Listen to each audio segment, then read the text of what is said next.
Welcome back, point of no return, man. We know too much, man. We just seen too much, man. We've been through too much. We are experiencing too much. God done revealed himself to us over and over again for us to go back to the way we used to think, the way we used to be, react, to respond to life, man. It's your Holy Ghost homeboy Slim, SLIMM, simply living in my moment, which means yesterday is gone. Tomorrow's never promised. All you have is right now, this moment. And I hope you fully living in yours because I'm fully living in mine. Just back with another quick word. Um, you got to reclaim your innocence. It's the only way that you're going to manifest the desires of your heart. You can't do this without your inner child. You know, I had something very traumatic happen to me emotionally, mentally, spiritually, a few weeks ago. And it put me in a position to, as a man, I wasn't sure how to react, because if I react and respond based on the way that I was feeling as a man, as a person in that moment, then a lot of things change. A lot of people are affected, you know, in a negative way. And I had to endure the hurt. I had to endure the pain. I had to endure the embarrassment. I had to endure it all in order to make a righteous decision. But I remember that point when I felt my heart break, when I felt, you know, mentally, when you reach a threshold and you reach a limit to where you really can't determine what's the right decision to do, and you're trying not to react on emotions and feelings and thoughts and hurt and pain. And, you know, because they say hurt people hurt people.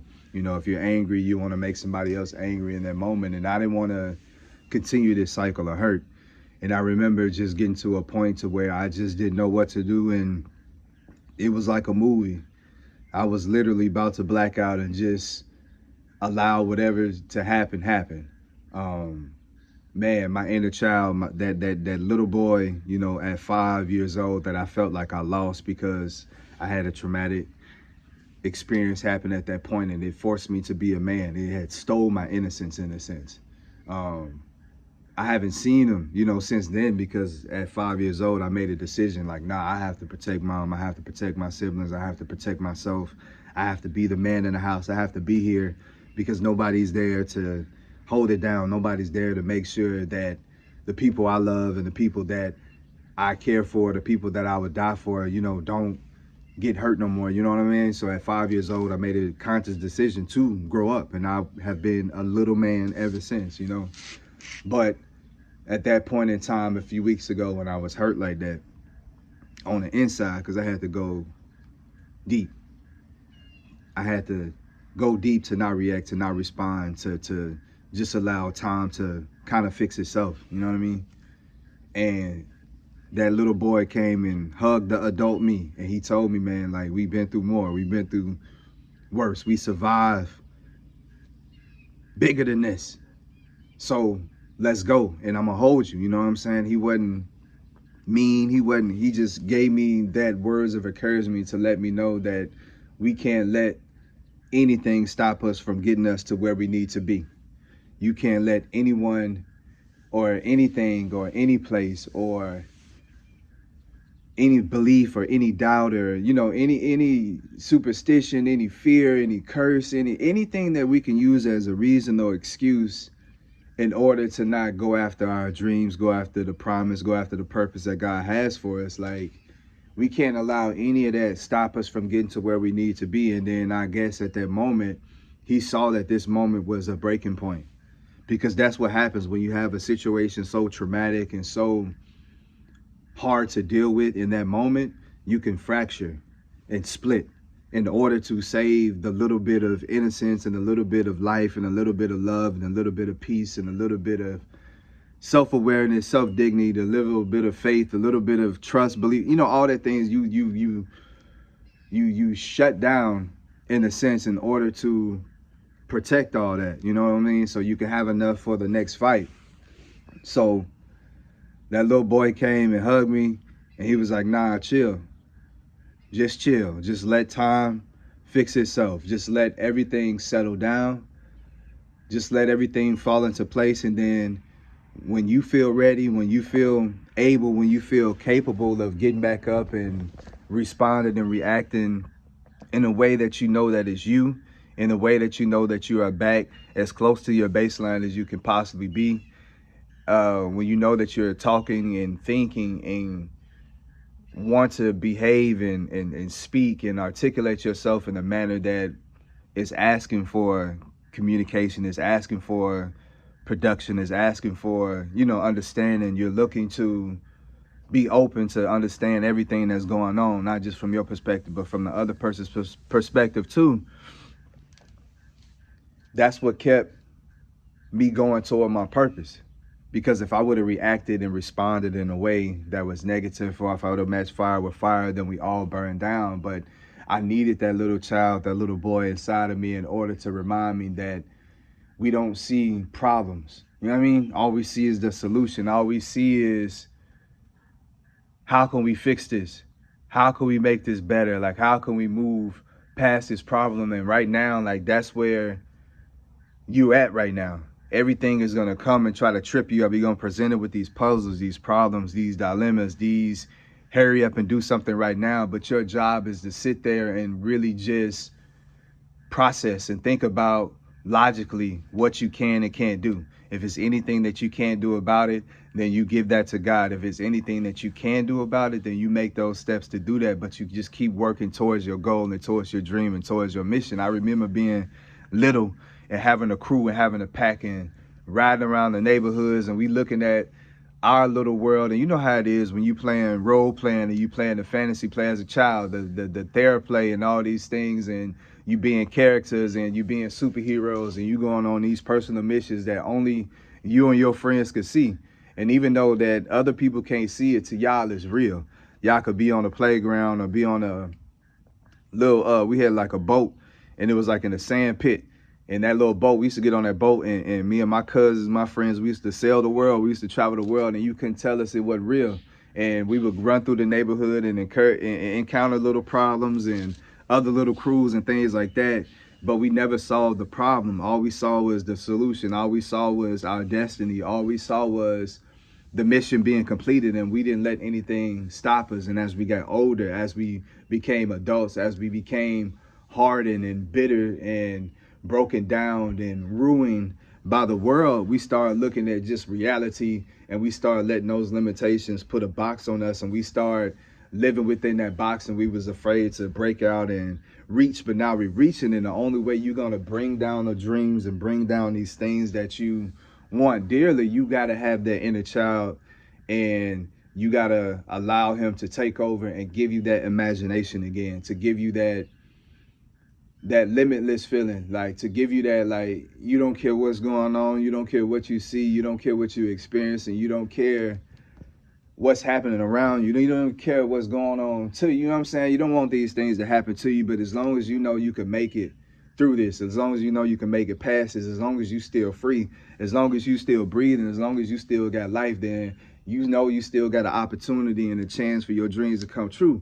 So you need that inner child to do that, because life is about to throw you a blitz of just miscellaneous, just crazy things. Because right now, like I say, life is trying to figure out what it is that's going to make you stop. So it's just probing, and it's just picking with you, and it's just messing with you till it hit that nerve, and then it's going to sit down that nerve. So as you go through these things, as you encounter day-to-day frustrations, I know I get frustrated, bro, when I just want things to go accordingly. I'm not looking at things to go perfect. Nah, I just want me to be able to get things done and handle my end of the business of the bargain and do what I need to do in order to keep the ball going. And then sometimes it's like you give so much of yourself and you put yourself last so much.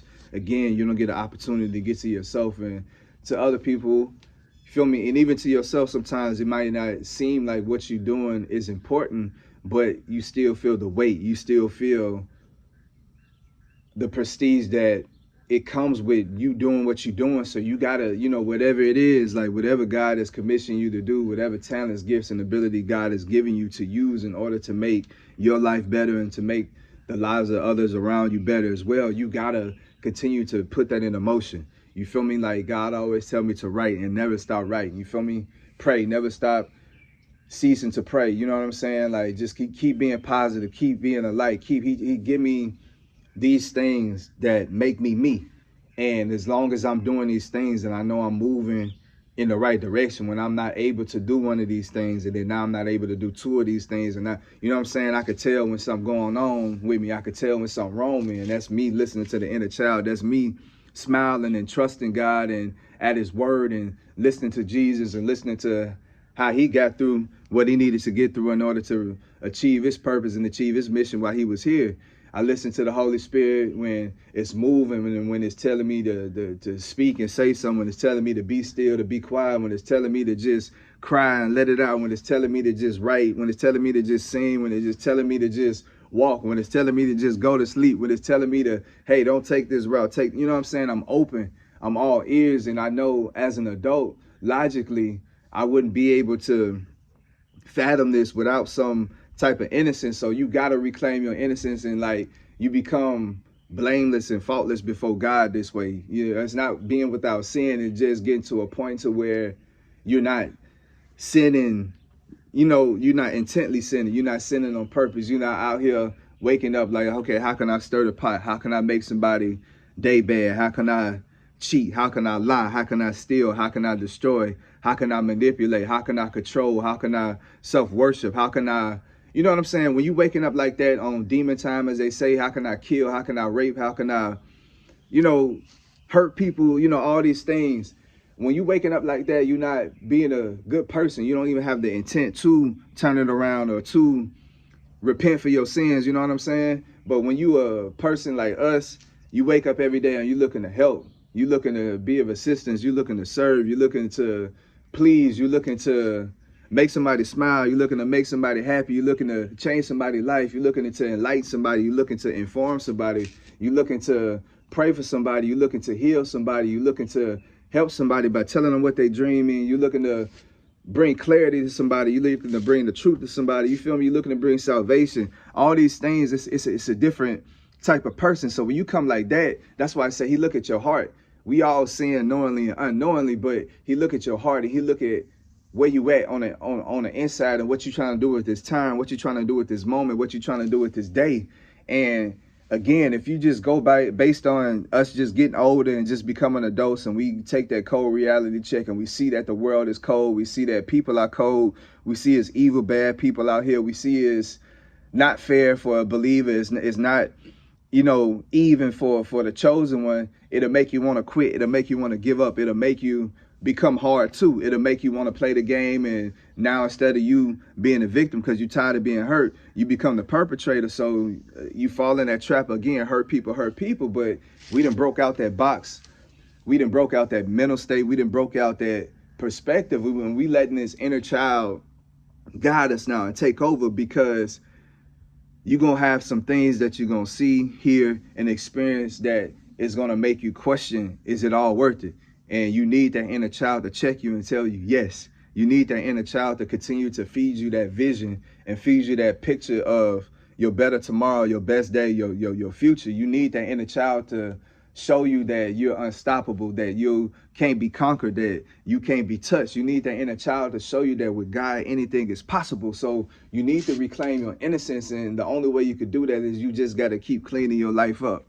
You just got to keep staying away from sin as much as you can. And like I say, we not perfect, but you have the intent and a want to and a need to get better and ultimately become your best self. And then you don't just talk about it. You go out there and be about it. And people see you trip up.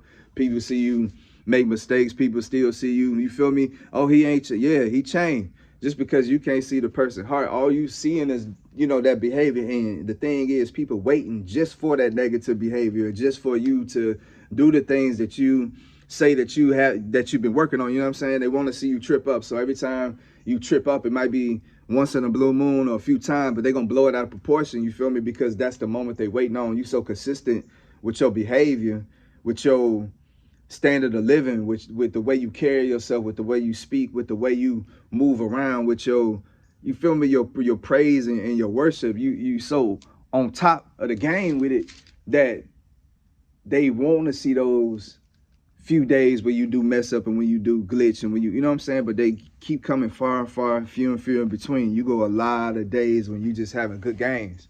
So now you just got to maintain yourself emotionally. You got to maintain yourself mentally. You got to maintain yourself spiritually, and where the head go, the body will follow. So just keep your head clear, keep things simple.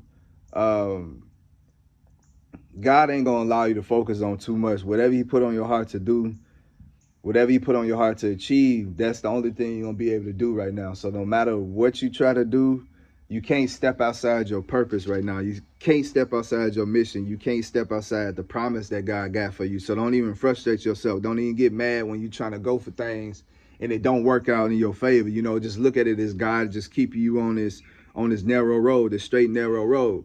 But He's gonna allow you to achieve your dreams and achieve your purpose. Right now, you just at the hardest stage. It's always the hardest through when you break through. It's always the hardest through, always the hardest thing to do, doing something that first time. You feel me? You ask any team, any player, whoever played, it's always hard getting that first championship sometimes. You feel me?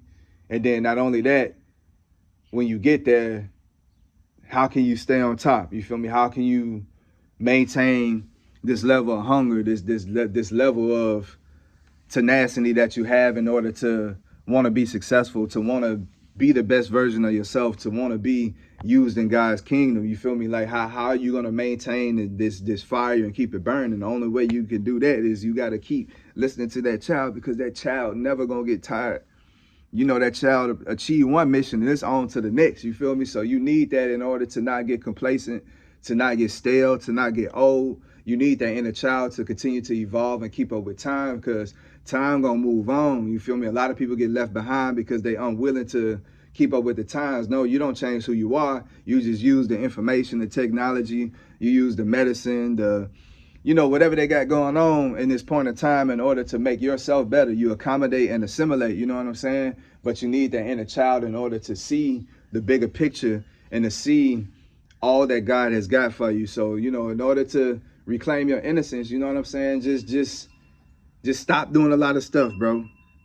Stop doing a lot of stuff, and you do that over a period of time, and it's like you reset your heart, you reset your spirit, you reset your mind, you reset your faith, bro, and then somehow the inner child wake up. And I pray that y'all don't have to experience some negative or something traumatic in order for that inner child to wake up, and you can just interact with them. You can just speak with them, you know what I'm saying? Like, I didn't know what my inner child was, you feel me? I had to put them to the side in order to survive Gary, Indiana, you know what I'm saying, at 5 years old. And, it was a crazy world, so I didn't have an opportunity to really interact with my inner child the way that most people do. So if you have an opportunity to be out here and be silly, and to be out here and be creative, and be out here and be a big kid again, and live life with the joy of a little child, and see God and see the opportunities like a little child, like a little baby with new eyes, you feel me? Like, you in the right place. You know what I'm saying? That mean you got your innocence back. That mean that you didn't allow this world to harden your heart. You feel me? So like I say, during this time, you need to reclaim your innocence. Like, He gonna push you, that inner child gonna push you to your dreams. He gonna push you to your dreams. But like I say, just keep interacting, keep looking deep within, keep being one with yourself, every part of yourself, you feel me? And you gonna see, the more you get in tune, the more things gonna change outwardly. But like I say, till next time, Slim.